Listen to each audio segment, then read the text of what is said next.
ಇವಾಗ ಜಪದ ಬಗ್ಗೆ ಏನಂತಂದರೆ ಇವಾಗ ಭಕ್ತಿ ಮಾರ್ಗ ಏನಕ್ಕೆ ಸರಿ ಫಲಿಸ್ತಾ ಇಲ್ಲ, ಸೊ ಏನಕ್ಕೆ ಸಾಧ್ಯ ಸಿದ್ಧಿ ಆಗ್ತಾ ಇಲ್ಲ ಅಂತಂದರೆ ಆಯಿತಾ, ಇದು ಮೊದಲನೇ ಅಪರಾಧ. ಇದನ್ನು ಪ್ರತಿಯೊಬ್ಬರು ತಿಳ್ಕೊಬೇಕು. ಯಾಕಂದ್ರೆ ತುಂಬ ಡೇಂಜರಸ್ ಅಪರಾಧ ಅದು. ನೆಕ್ಸ್ಟ್ ಭಕ್ತರನ್ನ ಹೇಳ್ಸಿದ್ರೆ, ಭಕ್ತರನ್ನ ದೋಷಣೆ ಮಾಡಿದ್ರೆ ಭಗವಂತ ಕ್ಷಮಿಸಲ್ಲ. ಸೊ ಗುರುಗಳ ಮಾತನ್ನ ಕೇಳಬೇಕಾಗ್ತದೆ. ಸೊ ಗುರುಗಳನ್ನ ಮಾತನ್ನ ಅವ್ಯಾಖ್ಯೆ ಮಾಡಿ ಇದು ತಿರಸ್ಕರಿಸ್ಬಿಟ್ರೆ ಭಗವಂತನ ನಾವು ತಿರಸ್ಕರಿಸ್ದಂಗೆ. ಯಾರ ಅನುಗ್ರಹದಿಂದ ಭಗವಂತನ ಅನುಗ್ರಹ ಸಿಗುತ್ತೆ, ಅದು ಗುರು ಮಾಡಬಾರ್ದು ಆಯಿತಾ. ಅದು ಭಯದಿಂದ ಏನಾಗುತ್ತೆ, ಭಗವಂತನ ಕೋಪ ಬರುತ್ತೆ. ಸೊ ಅಲ್ಲಿ ಹೋಗಿ ನೀವು ಏನೇ ಮಾಡಿರಿ, ಎಷ್ಟೇ ಸಾಧ್ಯ ಇಡೀ ದಿನ ನೀವು ಜಪ ಮಾಡಿ, ಇಡೀ ದಿನ ಏನೇ ಮಾಡಿ ಕ್ಷಮಾಪಣೆ ಅನ್ನೋದೇ ಇಲ್ಲ.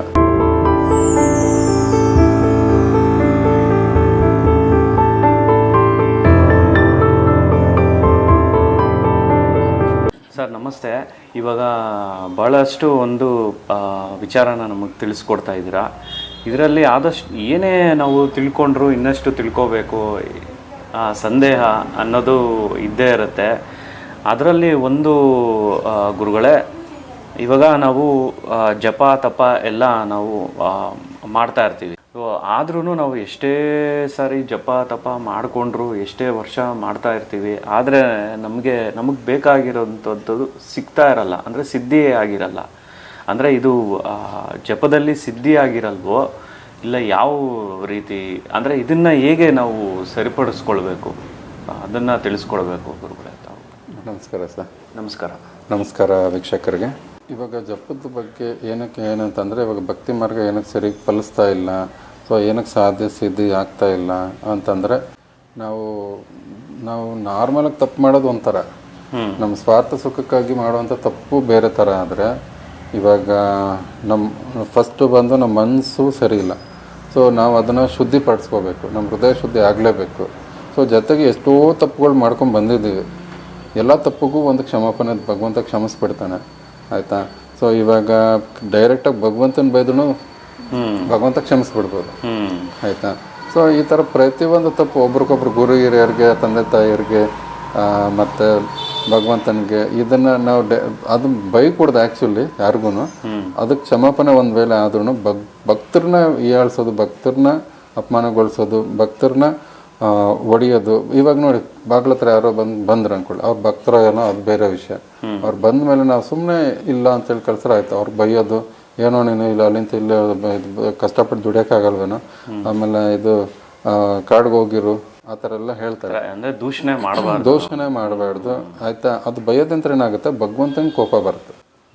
ಒಂದ್ಸಲಿ ಭಕ್ತರು ಏನೋ ಬೈಕೊಂಡು ಹೋಗಲ್ಲ, ಅವ್ರನ್ನ ಪಾಡಿಗೆ ಹೊರಟೋಗ್ತಾರೆ. ಆದರೆ ಭಗವಂತನ ತಡಿಯೋಕ್ಕಾಗಲ್ಲ. ಅದು ಭಕ್ತರನ್ನ ಪ್ರಾಣ ಕೃಷ್ಣಂಗೆ. ಹಂಗಾಗಿ ಭಕ್ತರನ್ನ ಹೀಯಾಳ್ಸಿದ್ರೆ ಕ್ಷಮಾಪಣೆ ನೀವು ಯಾವುದೇ ಈ ವೇದ ಏನದು ಯಜ್ಞ ಯಾಗದಿ ಧರ್ಮ ಏನೇ ಮಾಡಿದ್ರು, ಏನೇ ಸೇವೆ ಮಾಡಿದ್ರು ಅದು ಇದಾಗಲ್ಲ. ನೀವು ಯಾರಿಗೆ ದೋಷಣೆ ಮಾಡ್ತೀರೋ ಅವ್ರಿಗೆ ಹೋಗಿ ನಾವು ಕ್ಷಮಾಪಣೆ ಕೇಳಿದಾಗ್ಲೇ ಇದರಿಂದ ನಾವು ಹೊರಗೆ ಬರೋಕ್ಕೆ ಸಾಧ್ಯ ಆಯಿತಾ. ಇದು ಹೆಂಗಂತಂದರೆ ಇವಾಗ ನೋಡಿ, ಒಂದು ಲಾಸ್ಟ್ ಟೈಮ್ ಒಂದು ವಿಡಿಯೋದಲ್ಲಿ ಹೇಳಿದೆ, ನಿತ್ಯಾನಂದ ಪ್ರಭುಗೆ ಅಪಮಾನ ಮಾಡಿದಾಗ, ಚೂರು ಹೊಡೆದಾಗ ಚೇತನ್ ಮಹಾಪ್ರಭುಗಳು ಕೃಷ್ಣನ ಅವತಾರ, ಅವ್ರೇನೋ ಹೇಳ್ತಾರೆ, ನನಗಲ್ಲ ಅವನಿಗೆ ನಾನು ಕ್ಷಮಾಪಣೆ ಕೇಳು ಅಂದ್ರೆ ನಾನು ಕ್ಷಮಿಸ್ತೀನಿ ಅಂತ ಹೇಳ್ತಾನೆ. ಹಾಗೆ ಕೃಷ್ಣನ ಸ್ವಭಾವ. ಭಕ್ತರನ್ನ ಹೇಳ್ಸಿದ್ರೆ, ಭಕ್ತರನ್ನ ದೋಷಣೆ ಮಾಡಿದ್ರೆ ಭಗವಂತ ಕ್ಷಮಿಸಲ್ಲ. ಸೊ ಅಲ್ಲಿ ಹೋಗಿ ನೀವು ಏನೇ ಮಾಡಿರಿ, ಎಷ್ಟೇ ಸಾಧ್ಯ ಇಡೀ ದಿನ ನೀವು ಜಪ ಮಾಡಿ, ಇಡೀ ದಿನ ಏನೇ ಮಾಡಿ ಕ್ಷಮಾಪಣೆ ಅನ್ನೋದೇ ಇಲ್ಲ. ಇದು ತುಂಬ ಡೇಂಜರಸ್ ಅಪರಾಧ ಇದು, ಭಕ್ತರನ್ನ ಹೇಳ್ಸೋದು. ಉದಾಹರಣೆಗೆ ಇವಾಗ ನೋಡಿ, ಇವಾಗ ಸಾಧುರ ಕರ್ತವ್ಯ ಹೇಳಿ, ಸಾಧು ಸಂತರು ಸನ್ಯಾಸಿ ಇವರೆಲ್ಲ ಏನಕ್ಕೆ ಮನೆಗೆ ಭಿಕ್ಷೆ ಬೇಡ್ತಾರೆ ಹೇಳಿ. ಸೊ ಭಗವಂತನ ಬಗ್ಗೆ ಪ್ರಚಾರ ಮಾಡೋಕ್ಕೆ, ಎಚ್ಚೆತ್ಕೊಳ್ಳಿ, ಈ ಒಂದು ನಾನು ಮಾಯಾಜಾಲದಲ್ಲಿದ್ದರೆ ಇದರಿಂದ ಹೊರಗೆ ಬರೋಕ್ಕೆ ದಾರಿ ಮಾಡ್ಕೊಳ್ಳಿ ಅಂತ ಒಂದು ನೆಪ ಅಷ್ಟೇ ಅದು ಭಿಕ್ಷೆ ಬೇಡಕ್ಕೆ. ಆದರೆ ಅವ್ರ ಕರ್ತವ್ಯ ಏನಂತಂದ್ರೆ, ಈ ಒಂದು ಮಾಯಾಜಾಲದಿಂದ ಹೊರಗೆ ಬನ್ನಿ, ಈ ಒಂದು ಭೌತಿಕದ ತ್ರಿತಾಪದಿಂದ ಹೊರಗೆ ಬನ್ನಿ, ಮತ್ತು ಭಗವಂತನ ನಾಮಸ್ಮರಣೆ ಮಾಡಿ ಅವ್ರದ್ದು ಅಂತೇಳಿ ಜ್ಞಾನ ಕೊಡೋಕ್ಕೇನೆ ಅವ್ನ ಮನೆಗೆ ಭಿಕ್ಷೆ ಬೇಡಕ್ಕೆ ಹೋಗೋದು. ಅವನಿಗೇನು ಹೊಟ್ಟೆ ಹಸಕ್ಕೆ ಏನು ಕಾಡಿಗೆ ಹೋದ್ರೂ ಮುಗೀತು. ಆದರೆ ಅವನು ಸಂಸಾರನ ಉದ್ಧಾರ ಮಾಡೋಕ್ಕೆ ಅಂತಲೇ ನಾಮಸ್ಮರಣೆನ ಪ್ರಚಾರ ಮನೆಗೂ ಮಾಡೋಕ್ಕೆ ಸನ್ಯಾಸಿಗಳು ಮನೆಗೆ ಬರೋದು. ಅದು ಎಲ್ಲರ ಮನೆಗೆ ಹೋಗಲ್ಲ, ಕೆಲವ್ರ ಮನೆಗೆ ಅವ್ರಿಗೆ ಇಷ್ಟ ಆಗಿ ಬರ್ತಾರೆ. ಇಲ್ಲ ಅಂತಂದರೆ ಅವರು ಒಂದೊಂದು ಟಾರ್ಗೆಟ್ ಇಟ್ಕೊತಾರೆ, ಈ ಏರಿಯಾನ ಇವತ್ತು ಇಷ್ಟು ನಾವು ಪ್ರಚಾರ ಮಾಡೋಣ ಅನ್ನೋದು ಇರ್ತದೆ. ಆದರೆ ಈಗ ಹಂಗಲ್ಲ, ಈಗ ಕೆಲವ್ರು ಬರ್ತಾ ಇದಾರೆ ಬಿಡಿ, ಇಲ್ಲ ಅಂತಲ್ಲ, ಅದನ್ನು ಮೋಸ ಹೋಗೋರು ಇದ್ದಾರೆ, ಮೋಸ ಅದನ್ನೇ ನೆಪ ಹಿಡ್ಕೊಂಡು ಹೊಟ್ಟೆ ಪಾಡ್ಗ ಅಂತೇಳಿ ಮೋಸ ಮಾಡೋರು ಇದ್ದಾರೆ. ಅದು ಬೇಸಿ, ಅದು ನಮ್ಗೆ ಅದು ಬೇಡವೇ ಬೇಡ. ಅವರು ಕೆಟ್ಟವರೇ ಇರಲಿ ಒಳ್ಳೆಯವರೇ ಇರಲಿ, ನಾವೇನು ಮಾಡಬೇಕು, ಕೈ ಮುಗಿದ್ಬಿಟ್ಟು ಇಲ್ಲ ನಮ್ಮ ಕೈಲಾಗಿದ್ದು ಇಷ್ಟೇ ಅಂತ ಹೇಳ್ಬಿಟ್ಟು ಒಂದು ನೈಸ್ವಾಗಿ ಒಂದು 4 ಮಾತಾಡಿ ಕಳ್ಸೋದು ಬೆಸ್ಟ್ ಆಯಿತಾ. ಇಲ್ಲ ಅಂತಂದ್ರೆ ಇಲ್ಲ ಹಾಗೆ. ಸೊ ಒಂದೊಂದ್ಸಲ ಏನಾಯ್ತು, ದೇವಸ್ಥಾನಗಳು ಗಲಾಟೆ ಮಾಡ್ಕೊತೀವಿ ಒಬ್ಬರು ಪೂಜಾರಿಗಳ ಜೊತೆ, ಇದನ್ನೆಲ್ಲ ತುಂಬ ಡೇಂಜರಸ್ ಆಯ್ತು. ಓಕೆನಾ.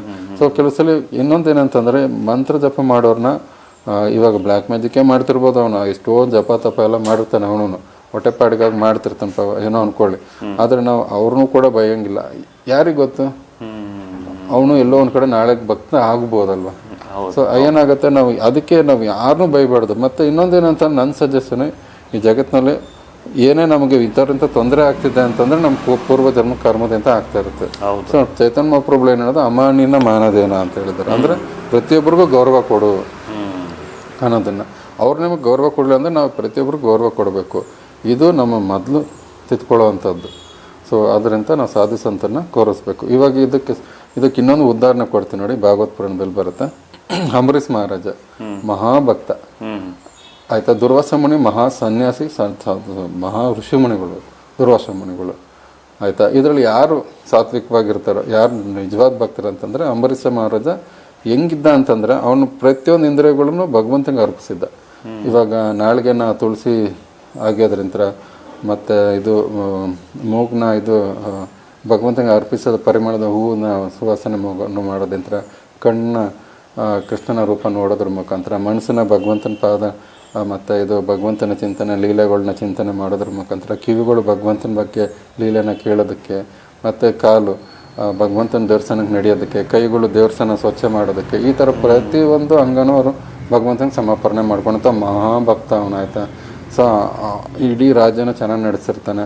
ದುರ್ವಾಸ ಮುನಿಗೆ ಎಲ್ಲೋ ಒಂದು ಕಡೆ ಇವ್ರ ಮೇಲೆ ಹೊಟ್ಟೆ ಉರಿ ಬರುತ್ತೆ. ಆಮೇಲೆ ಅಲ್ಲೇನು ಮಾಡ್ತಾನೆ, ಇವನು ಹೆಂಗಾದ್ರೂ ಮಾಡಿ ಇದು ಸರಿ ಏನೋ ಒಂದು ಟೆಸ್ಟ್ ಮಾಡೋಕ್ಕೆ ಹೋಗ್ತಾನೋ, ಅಥವಾ ಸರಿ ಏನೋ ಒಂದು ಹೊಟ್ಟೆ ಊರಿಗೋ ಟೆಸ್ಟ್ ಮಾಡೋಕ್ಕೋ ಅವನು ಏನು ಮಾಡ್ತಾನೆ, ದುರ್ವಾಸ ಮುನಿ ಹತ್ರ ಬರ್ತಾನೆ. ನಾನು ಇವತ್ತು ನಿಮ್ಮನ್ನು ಊಟ ಮಾಡ್ತೀನಿ ಅಂತ ಹೇಳ್ತಾನೆ. ಏಕಾದಶಿ ಇರುತ್ತೆ, ಓಕೆನಾ. ಸರಿ, ನಾನು ಸಂಧ್ಯಾ ವಂದನೆ ಮಾಡ್ಕೊಂಬರ್ತೀನಿ, ಅಲ್ಲೇ ನದಿಗೂ ಸ್ನಾನ ಮಾಡ್ಕೊಂಬರ್ತೀನಿ ಅಂತೇಳಿ ಹೋಗ್ತಾನೆ. ಅಷ್ಟರೊಳಗೆ ನಾನು ಬರ್ತೀನಿ ಅಂದರೆ, ಇವಾಗ ಏಕಾದಶಿ ವ್ರತನ ಭಂಗ ಮಾಡಿ ಅಂದರೆ ಏಕಾದಶಿ ವ್ರತನ ಮುರಿಬೇಕಂತಂದರೆ ಒಂದು ಬ್ರಾಹ್ಮಣರಿಗೆ ಭೋಜನ ಕೊಟ್ಟು ತಾನು ಅದನ್ನು ಬ್ರೇಕ್ ಮಾಡಬೇಕು, ಉಪವಾಸ ವ್ರತನ. ಸೊ ಅದೊಂದು ಪದ್ಧತಿ ಇದೆ, ಓಕೆನಾ. ಸೊ ಹಂಗಾಗಿ ಅದೇನಾಗುತ್ತೆ, ಇದು ದುರ್ವಾಸ ಮಾಡಿ ನಾನು ಬರ್ತೀನಿ, ನನಗೆ ಊಟ ಹಾಕಿದ್ಮೇಲೆ ನಿನ್ನ ಉಪವಾಸನ ಬ್ರೇಕ್ ಮಾಡು ಆಮೇಲೆ ಅಂತ ಹೇಳ್ಬಿಟ್ಟು ಇವನೇನು ಮಾಡ್ತಾನೆ, ದುರ್ವಾಸ ಮನೆ ಬರಲ್ಲ ಅಲ್ಲಿ ಬೇಕಂತ. ಅಲ್ಲೇನಾಗುತ್ತೆ, ಇವರು ರಾಜಂಗೆ ಟೆನ್ಷನ್ ಆಗಿ ಸ್ಟಾರ್ಟ್ ಆಗ್ತದೆ. ಸೊ ಇದನ್ನು ಬ್ರೇಕ್ ಮಾಡಬೇಕಲ್ಲ, ಏನು ಮಾಡೋದು ಅಂತ ಯೋಚನೆ ಮಾಡಿ ಬ್ರಾಹ್ಮಣರನ್ನೆಲ್ಲ ಕರೆಸಿ ಅವನು ಏನೇನು ಅವ್ರಿಗೆ ಭೋಜನ ಎಲ್ಲ ಮಾಡಿಸಿ ಅವ್ನು ಉಪವಾಸನ ಬ್ರೇಕ್ ಮಾಡ್ತಾನೆ. ಇವನು ತಿನ್ನಲ್ಲ ಏನವನು, ದುರ್ವಾಸ ಮನೆಗೆ ಬರೋರ್ಗೆ ಕಾಯ್ತಾನೆ. ಯಾಕಂದ್ರೆ ಬ್ರೇಕ್ ಮಾಡಲೇಬೇಕಾಗುತ್ತೆ, ಸಮಯ ಮೀರ್ತಾ ಇರುತ್ತಲ್ಲ. ಸೊ ಅವಾಗೇನಾಯ್ತು, ದುರ್ವಾಸ ಮುನಿ ಅದು ಬೇಕಂತ ಟೈಮ್ ಮೀರಿಸ್ಕೊಂಡು ಬೇಕಂತ ಬಂದು, ರಾಜ ನೀನು ಮೋಸ ಮಾಡಿಬಿಟ್ಟೆ, ನನಗೆ ಇದು ಅಪಮಾನ ಮಾಡಿದ್ದೆ, ನೀನು ನಾನು ಬಿಡಲ್ಲ ಅಂತ ಹೇಳ್ಬಿಟ್ಟು ಏನೋ ಬೈತಾನೆ, ಶಾಪ ಕೊಡೋಕ್ಕೇನೋ ಬರ್ತಾನೆ. ಅವಾಗೇನಾಗುತ್ತೆ, ಪ್ರಯೋಗ ಮಾಡಿದಾಗ ವಿಷ್ಣು ಚಕ್ರ ಬರುತ್ತೆ. ವಿಷ್ಣು ಚಕ್ರ ಪ್ರೊಟೆಕ್ಷನ್ಗೆ ಬರುತ್ತೆ, ರಾಜನ ಪ್ರೊಟೆಕ್ಷನ್ಗೆ. ಅವನ್ನ ಸಂಹಾರ ಮಾಡೋಕ್ಕೆ ಬರುತ್ತೆ ದುರ್ವಾಸ ಮುನಿ. ಎಂಥ ಮಹರ್ಷಿ ಅವನು ಸಂಹಾರ ಮಾಡೋಕ್ಕೆ ಬರುತ್ತೆ. ಇವನು ಎದುರ್ಕೊಂಡು ಓಡ್ತಾನೆ. ಫಸ್ಟು ಬ್ರಹ್ಮನ ಹತ್ರ ಹೋಗ್ತಾನೆ. ಬ್ರಹ್ಮ ಹೇಳ್ತಾನೆ, ನನ್ನ ಕೈಲ ವಿಷ್ಣು ಚಕ್ರ ತಡೆಯೋಕ್ಕಾಗಲ್ಲ, ಅದು ತುಂಬ ಕೋಪಿಷ್ಟವಾಗಿದೆ, ನನ್ನ ಕೈಯಲ್ಲಿ ಆಗಿಲ್ಲ ಅಂತ ಹೇಳ್ತಾನೆ. ಮತ್ತು ಶಿವ ಹತ್ರ ಹೋಗ್ತಾನೆ, ನನ್ನ ಕೈಲೂ ಆಗಲ್ಲ ಅಂತ ಹೇಳ್ತಾನೆ. ವಿಷ್ಣು ಹತ್ರ ಹೋಗ್ತಾನೆ, ವಿಷ್ಣುನೂ ಹೇಳ್ತಾನೆ, ಅದು ನನ್ನ ಕೈಲೂ ಆಗಲ್ಲ, ಯಾಕಂದರೆ ನೀನು ಯಾರನ್ನ ಅಪವಾದ ಮಾಡಿದ್ದೆ ಅವ್ರ ಕ್ಷಮೆ ಕೇಳೋರ್ಗು ನಾನು ಕೂಡ ನಿನ್ನ ಕ್ಷಮಾಪಣೆ ನಾನು ಕೊಡೋದಿಲ್ಲ, ಯಾಕಂದ್ರೆ ನೀನು ನನ್ನ ಭಕ್ತ ನಾನು ಅಪಮಾನ ಮಾಡಿದೆ. ಸೊ ಹಿಂಗಾಗಿ ನೀನು ಅವನ ಮೊರೆನೇ ಹೋಗ್ಬೇಕಂತ ಅಲ್ಲಿ ವಿಷ್ಣು ಹೇಳ್ತಾನೆ. ಹಂಗಾಗಿ ಅವ್ನು ತಿರ್ಗಾ ಓಡಿ ಹೋಗಿ ಮಹಾರಾಜ ಅಂಬರೀಷನ ಪಾದ ಮುಟ್ಬಿಟ್ಟು ನನ್ನ ಕ್ಷಮಿಸಪ್ಪ ಅಂತ ಹೇಳ್ತಾನೆ. ಇಷ್ಟು ಮಹತ್ವ ಕೃಷ್ಣ ಕೊಡೋದು ಬಂದು ವಿಷ್ಣು ಆ ಭಗವಂತನ ಅಷ್ಟು ಇಷ್ಟಪಡ್ತಾರೆ ಇದು ಭಕ್ತರನ್ನ ವಿಷ್ಣು. ಹಂಗಾಗಿ ನಾವು ಯಾವತ್ತೂ ಅಪಮಾನ ಮಾಡಬಾರ್ದು. ಇದು ಒಂದು ಉದಾಹರಣೆ ನಾನು ಸ್ಟೋರಿ ಮುಖಾಂತರ ಹೇಳಿದ್ದೀನಿ. ಸೊ ಆಯಿತಾ, ಇದು ಮೊದಲನೇ ಅಪರಾಧ. ಇದನ್ನು ಪ್ರತಿಯೊಬ್ಬರು ತಿಳ್ಕೊಬೇಕು, ಯಾಕಂದ್ರೆ ತುಂಬ ಡೇಂಜರಸ್ ಅಪರಾಧ ಅದು. ನೆಕ್ಸ್ಟ್ ಬಂದು ದೇವತೆಗಳು ಮತ್ತು ಇದು ವಿಷ್ಣುನು ಮತ್ತು ಶಿವ ಬ್ರಹ್ಮ ಇಂದ್ರ ಎಲ್ಲ ದೇವರು ಎಲ್ಲ ಒಂದೇ ಅಂತ ಹೇಳ್ತಾರಲ್ಲ, ಅದು ಕೂಡ ತಪ್ಪಾಗುತ್ತೆ ಅಂತ ಇದು ಎರಡನೇ ಅಪರಾಧ. ಇದು ಹೆಂಗಂತಂದರೆ ಯಾವ ರೀತಿ ಇವಾಗ ಕೆಲವು ಕಡೆ ಇದೆ ವಿಷ್ಣುನು ಒಂದೇ ಶಿವನು ಒಂದೇ ಇದೆ ಅಂತ ಅನ್ನೋದಿದೆ, ಅದೂ ನಿಜಾನೇ ಇಲ್ಲ ಅಂತ ಹೇಳಲ್ಲ. ಆದರೆ ಪದ್ಮಪುರಂದಲ್ಲಿ ಬಂದಿರೋವಂಥದ್ದನ್ನ ನಾನು ಇಲ್ಲಿ ಹೇಳ್ತಾ ಇರೋದು. ಸೊ ಇಲ್ಲೇನಾಗುತ್ತೆ, ಒಂದು ಉದಾಹರಣೆ ನಾನು ಕ್ಲೀನಾಗಿ ಅದು ಕ್ಲಾರಿಫೈ ಮಾಡೋಕ್ಕೆ ಇಷ್ಟಪಡ್ತೀನಿ. ಸೊ ಇವಾಗ ಶಿವ ಬಂದು ಪರಮ ವೈಷ್ಣವ ಅಂತ ಹೇಳ್ತಾರೆ, ಸೊ ವಿಷ್ಣುನ ಮಹಾಭಕ್ತ ಅಂತ ಹೇಳ್ತಾರೆ. ಸೊ ಇದು ಈ ಕಡೆ ವಿಷ್ಣು ಹೇಳಿದ್ರೆ ನಾನು ಶಿವನ ನನ್ನ ಹೃದಯದಲ್ಲಿ ಇಟ್ಕೊಂಡು ಇದು ಮಾಡ್ತೀನಿ, ಪೂಜಿಸ್ತೀನಿ ಅಂತ ಹೇಳ್ತಾನೆ. ಸೊ ಎರಡೂ ತತ್ವನೂ ಇದೆ. ಒಂದು ಕಡೆ ವಿಷ್ಣು ಶಿವನ್ ಧ್ಯಾನ ಮಾಡ್ತಾನೆ, ಯಾಕಂದ್ರೆ ಒಂದು ಭಗವತ್ತಮ್ಮಲ್ಲಿ ಬರುತ್ತೆ, ಯಾರು ನಾನು ಸದಾ ಧ್ಯಾನ ಮಾಡ್ತಾರೆ ನಾನು ಅವ್ರ ಧ್ಯಾನ ಮಾಡ್ತೀನಿ ಅಂತ ಹೇಳ್ತಾನೆ ವಿಷ್ಣು. ಹಂಗೆ ಸದಾ ಅವನು ಶಿವನು ಧ್ಯಾನ ಮಾಡ್ತಾನೆ, ಯಾಕಂದ್ರೆ ಶಿವನು ವಿಷ್ಣುನ ಪರಮ ಭಕ್ತ. ಸೊ ಈ ಕಡೆ ಶಿವ ಬಂದು ಕೃಷ್ಣನ ಪರಮ ಭಕ್ತ. ಸೊ ಇದರಲ್ಲಿ ಒಂದು ಉದಾಹರಣೆ ಇದೆ. ಒಂದು ರಾಧಾ ವಲ್ಲಭ ಕೇಳಿದಿರಲ್ಲ, ರಾಧಾ ವಲ್ಲಭ ದೇವಸ್ಥಾನ ವೃಂದಾವನದಲ್ಲಿದೆ. ಸೊ ಅಲ್ಲಿ ಅದು ಹೆಂಗ್ ಬಂತಂತಂದ್ರೆ ಒಂದು ಯಾವುದೋ ಒಂದು ಕಾಲದಲ್ಲಿ ಒಬ್ಬ ಬ್ರಾಹ್ಮಣ ಶಿವನ ಚೆನ್ನಾಗಿ ತಪಸ್ ಮಾಡಿ ಶಿವನ ಹತ್ರ ಹೋಗಿ ಕೇಳ್ತಾನೆ. ಸೊ ನನಗೆ ಇದು ಶಿವ ಪ್ರತ್ಯಕ್ಷ ಏನು ಬರಬೇಕು ಅಂತ ಕೇಳಿದಾಗ, ನಿನಗೆ ಹೃದಯಕ್ಕೆ ಸಂಬಂಧವಾಗಿರುವಂಥದ್ದು ಏನಿದೆ ಅದು ನನಗೆ ಕೊಡು ಅಂತ ಕೇಳ್ತಾನೆ. ಆವಾಗ ಅಂದರೆ ತುಂಬ ಹತ್ತಿರವಾಗಿರುವಂಥದ್ದು, ತುಂಬ ಇಷ್ಟವಾಗಿರುವಂಥದ್ದನ್ನು ಕೊಡು ಅಂದಾಗ ಶಿವ ಖುಷಿಯಾಗಿ ಕೃಷ್ಣನ ವಿಗ್ರಹನ ತನ್ನ ಹೃದಯದಿಂದ ತೆಗೆದುಬಿಟ್ಟು ಆ ಬ್ರಾಹ್ಮಣ ಕೊಡ್ತಾನೆ. ಶಿವನ ಹೃದಯದಿಂದ ಬಂದಿರುವಂಥದ್ದು ರಾಧಾ ವಲ್ಲಭ ವಿಗ್ರಹ ಇವಾಗಿರೋದಲ್ಲ. ಸೊ ಅದನ್ನು ಶಿವ ಡೈರೆಕ್ಟಾಗಿ ತೆಗೆದುಕೊಡ್ತಾನೆ. ಬ್ರಾಹ್ಮಣ ತುಂಬ ಖುಷಿಯಾಗಿ ಹೋಗಿ ವಂಶ ಪರಂಪರೆ ಅಂತ ಕಾಪಾಡ್ಕೊಂಡು ಬಂದಿರ್ತಾನೆ ಅದನ್ನ. ಅಲ್ಲಿ ಒಬ್ಬ ಹರಿವಂಶ ಅನ್ನೋನ್ಗೆ ಅದು ಸಿಗತ್ತೆ ನೆಕ್ಸ್ಟ್. ಅಲ್ಲಿ ಆ ವಿಗ್ರಹ ಅಂದರೆ ಪರಂಪರೆ ಅಂತ ಮಾಡ್ಕೊಂಡು ಬರ್ತಾರೆ. ಅದು ಹೆಂಗೆ ಸಿಗತ್ತೆ ಅಂತೇಳಿ ಅದು ಸ್ಟೋರಿ ಇದೆ. ಸೊ ಹಂಗೆ ಇದು ಆ ವಿಗ್ರಹ ಅಲ್ಲಿದೆ ಸರ್. ಅದು ಇವಾಗಲೂ ನಾವು ನೋಡ್ಬೋದು ವಿಗ್ರಹದಲ್ಲಿದೆ. ಯೂಟ್ಯೂಬಲ್ಲಿ ಹಾಕಿದ್ರು. ಯಾವ ಸ್ಥಳದಲ್ಲಿ ಇರೋದು? ವೃಂದಾವನದಲ್ಲಿ. ವಲ್ಲಭಾಚಾರ್ಯ ಸಂಪ್ರದಾಯ ಇವಾಗ ಪ್ರೇಮಾನಂದ ಗುರುಜಿ ಇದಾರಲ್ಲ, ಸೊ ಅದೆಲ್ಲ ವಲ್ಲಭಾಚಾರ್ಯ ಸಂಪ್ರದಾಯ ಅಂತ ಅದು ವಿಗ್ರಹ ಇನ್ನೂ ಅಲ್ಲೇ ಐತೆ. ಓಕೆನಾ? ಸೊ ಹಂಗೆ ನೋಡಿ, ವಿಷ್ಣು ಶಿವ ಎಷ್ಟು ರೆಸ್ಪೆಕ್ಟ್ ಕೊಟ್ಟ ಕೃಷ್ಣ. ಡೈರೆಕ್ಟಾಗಿ ಕೃಷ್ಣ ಬಿಟ್ಟರೆ ನನಗೆ ಇನ್ನೇನು ಇದೇ ಇಲ್ಲ ಅನ್ನೋ ರೀತಿಯಲ್ಲಿ. ಸೊ ಆ ಒಂದು ಅಲ್ಲಿ ವಿಗ್ರಹ, ಇಲ್ಲಿ ಈ ವಿಗ್ರಹಕ್ಕೆ ಪ್ರತಿಯೊಂದು ಕಣ್ಕಣದಲ್ಲೂ ರಾಧಾನಾಮ ಇದೆ ಅಂತ ಈ ವಿಗ್ರಹ. ಅದಕ್ಕೆ ರಾಧಾ ವಿಗ್ರಹ ಅಲ್ಲಿ ಇಲ್ಲ. ಸೊ ಒಂದು ಕಿರೀಟ ಇಟ್ಟು ರೆಸ್ಪೆಕ್ಟ್ ಕೊಡ್ತಾ ಇದ್ದಾರೆ. ಸೊ ಕೃಷ್ಣನ ವಿಗ್ರಹ ಅವಾಗವಾಗ ಅದು ಈ ಕಡೆನೇ ತಿರುಗುತ್ತಂತೆ, ಯಾಕಂದರೆ ರಾಧಾ ಅದೃಶ್ಯ ರೂಪದಲ್ಲಿ ಇರ್ತಾಳಂತೆ ಅಲ್ಲಿ. ಸೊ ಕೃಷ್ಣನ ಕಣ್ಣು ಅವಾಗವಾಗ ವಿಗ್ರಹ ಆ ಕಡೆ ತಿರುಗತ್ತಂತೆ. ಆ ರೀತಿ ಅದು ಇರೋದು. ಸೊ ಇದು ಬಂದು ಶಿವನ ಬಗ್ಗೆ ನಾನು ಹೇಳ್ತಾ ಇರೋದು. ಸೊ ಇವಾಗ ನಾವು ಯಾರಾದರೂ ಶಿವನೇ ಶ್ರೇಷ್ಠ ಅಂದರೆ ಅದು ವಿಷ್ಣು ಅಕ್ಸೆಪ್ಟ್ ಮಾಡ್ತಾನೆ, ಆದರೆ ಶಿವ ಅಕ್ಸೆಪ್ಟ್ ಮಾಡಲ್ಲ. ಶಿವ ಕೋಪಗೊಳ್ತಾನೆ. ಯಾಕೆ ಹೇಳಿ? ಇದು ಅಪರಾಧ ಆಗುತ್ತೆ, ಶಿವ ಕ್ಷಮಿಸಲ್ಲ. ಈ ಕಡೆ ವಿಷ್ಣು ಶ್ರೇಷ್ಠ ಅಂತಂದ್ರೆ ಈ ಕಡೆ ಇದು ವಿಷ್ಣು ಕ್ಷಮಿಸಲ್ಲ.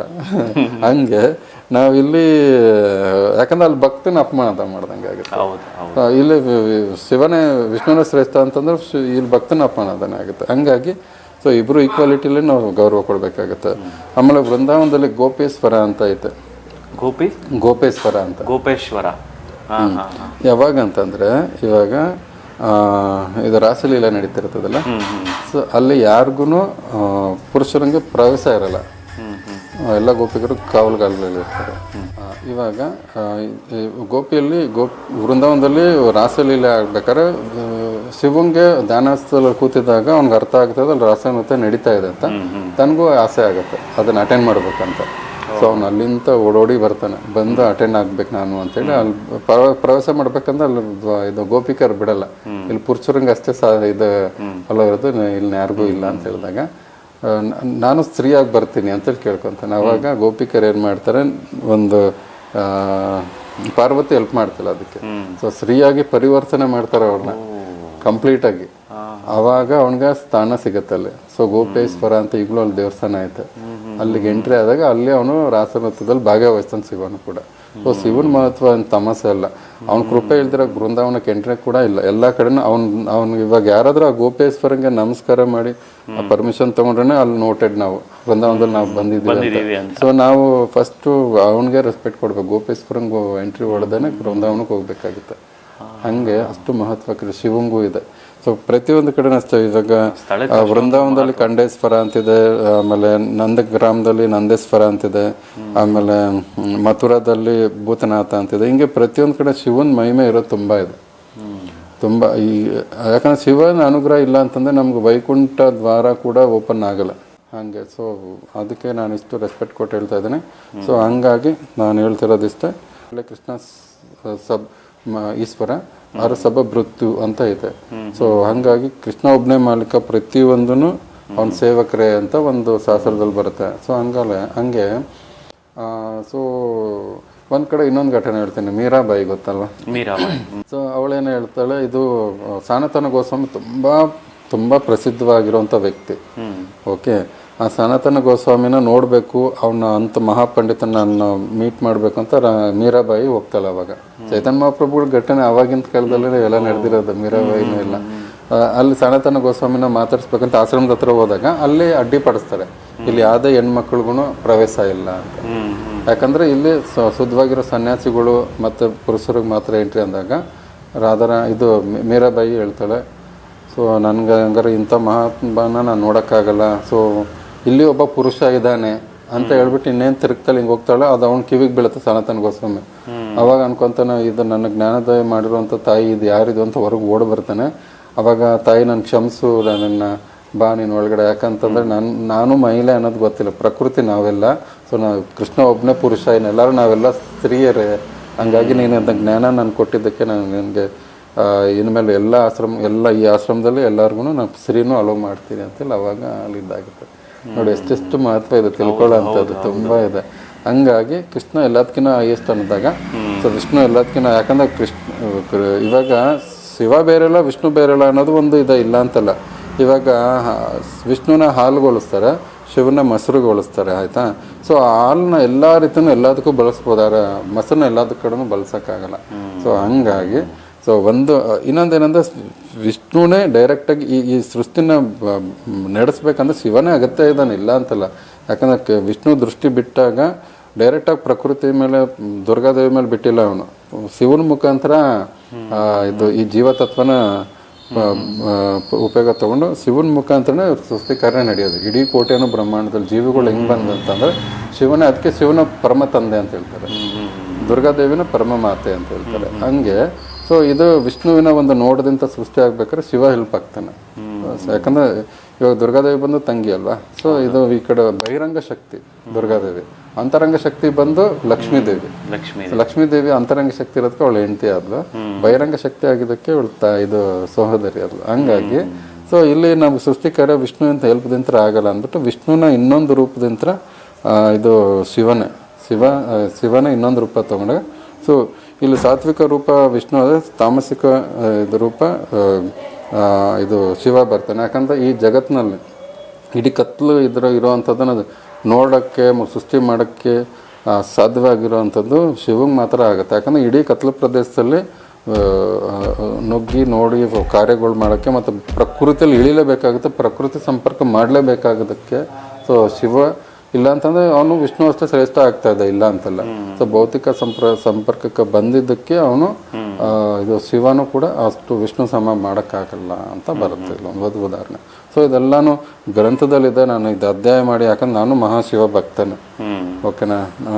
ಅವಾಗಿಂತ ಆರಾಧನೆ ಮಾಡ್ಕೊಂಡ್ಬಂದು ಆಮೇಲೆ ಇವೆಲ್ಲ ರಿಸರ್ಚ್ ಮಾಡಿದಾಗ ಮೂಲ ಪುರುಷ ಯಾರು ಅಂತ ಅರ್ಥ ಮಾಡ್ಕೊಂಡಾಗ ನನಗೆ ಅರ್ಥ ಆಯಿತು, ಇದು ಕೃಷ್ಣನೇ ಮೂಲ ಪುರುಷ, ಮೂಲ ಆಶ್ರಯ, ಕಟ್ಟ ಕಡೆಯ ಆಶ್ರಯ ಅಂತ.